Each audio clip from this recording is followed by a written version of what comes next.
Magandang balita, Biblia. Lucas Kapitulo 13. Magsisi upang hindi mapahamak. Dumating noon ang ilang tao at ibinalita kay Jesus na ipinapatay ni Pilato ang ilang mga taga-Galilea habang ang mga ito'y naghahandog sa Diyos. Sinabi niya sa kanila, "Akala ba ninyo dahil sa sinapit nilang iyon, higit silang masama kaysa sa ibang mga taga-Galilea? Hindi. Ngunit sinasabi ko sa inyo, malibang magsisi kayo't talikuran ang inyong mga kasalanan, mapapahamak din kayong tulad nila. At ang 18 namatay nang mabagsakan ng tore ng Siloe, sakala ba ninyo higit silang makasalanan kaysa sa ibang naninirahan sa Jerusalem? Hindi. Ngunit sinasabi ko sa inyo, malibang magsisi kayo't talikuran ang inyong mga kasalanan, mapapahamak din kayong tulad nila. Ang talinghaga ng puno ng igos." Sinabi pa sa kanila ni Jesus ang talinghagang ito, "May isang taong may tanim na puno ng igos sa kanyang ubasan. Minsan tinignan niya kung may bunga ang puno, ngunit wala siyang nakita. Dahil dito, sinabi niya sa tagapag-alaga ng ubasan, 3 taon na akong pumaparito at naghahanap ng bunga ng punong ito, ngunit wala akong makita. Putulin mo na't nakakasigip lang iyan." Ngunit sumagot ang tagapag-alaga, "Huwag po muna nating putulin ngayon. Huhukayin ko po ang palibot at lalagyan ng pataba. Baka sakaling mamunga sa susunod na taon. Kung hindi pa, saka po ninyo ipaputol." Pinagaling ni Jesus ang babaeng kuba. Isang araw ng pamamahinga, si Jesus ay nagtuturo sa isang sinagoga. May isang babae roon na 18 taon nang may karamdaman sanhi ng isang masamang espiritu. Siya'y nakukuba at hindi na makaunat. Nang siya'y makita ni Jesus, tinawag siya at sinabi, "Malaya ka na sa iyong karamdaman." Ipinatong ni Jesus ang kanyang mga kamay sa babae, at noon din nakatayo siya ng tuwid at nagpuri sa Diyos. Ngunit nagalit ang tagapamahala ng sinagoga sapagkat nagpagaling si Jesus sa araw ng pamamahinga. Kaya't sinabi ng tagapamahala sa mga tao, "May 6 na araw na inilaan upang kayo'y magtrabaho. Sa mga araw na iyon kayo pumarito upang pagalingin at huwag sa araw ng pamamahinga." Sinagot siya ng Panginoon, "Mga mapagkunwari, hindi ba't kinakalaga ninyo sa sabsaban ang inyong baka o asno at dinadala sa painuman kahit sa araw ng pamamahinga? Ang anak na ito ni Abraham ay ginapos ni Satanas sa loob ng 18 taon.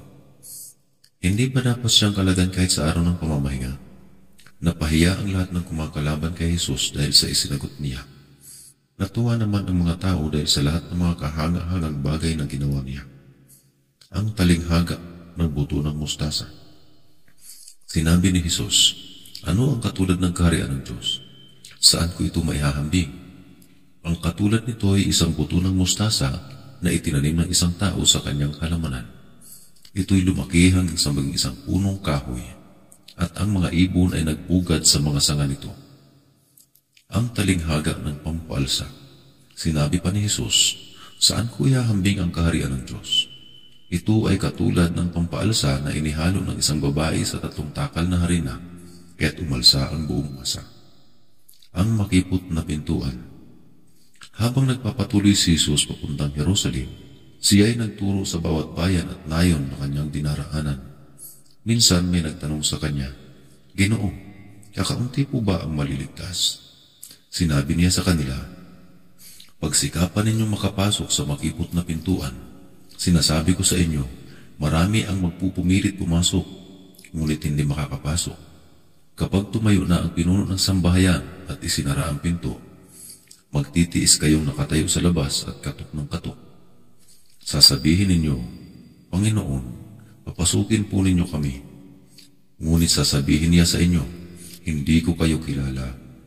Sasabihin naman ninyo, 'Kumain po kami at uminom na kasalo ninyo, at nagturo pa kayo sa aming mga lansangan.' Sasagot naman siya, 'Hindi ko kayo kilala. Lumayo kayo sa akin, kayong lahat na gumagawa ng kasamaan.'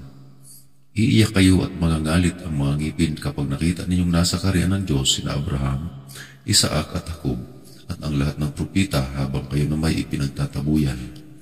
Darating ang mga tao buhat sa silangan at sa kanluran, sa hilaga at sa timog, at kakain sa handaan sa kaharian ng Diyos. Tunay ngang may nahuhuling mauuna. may nauunang mahuhuli. Ang pagmamahal ni Jesus para sa Jerusalem. Dumating noon ang ilang Pariseyo at sinabi nila kay Jesus, "Umalis na kayo rito dahil gusto kayong ipapatay ni Herodes." Subalit sumagot siya, "Sabihin ninyo sa asong gubat na iyon na nagpapalayas pa ako ngayon ng mga demonyo at magpapagaling ng mga may sakit. Gayon din ang gagawin ko bukas at sa ikatlong araw ay tatapusin ko ang aking gawain.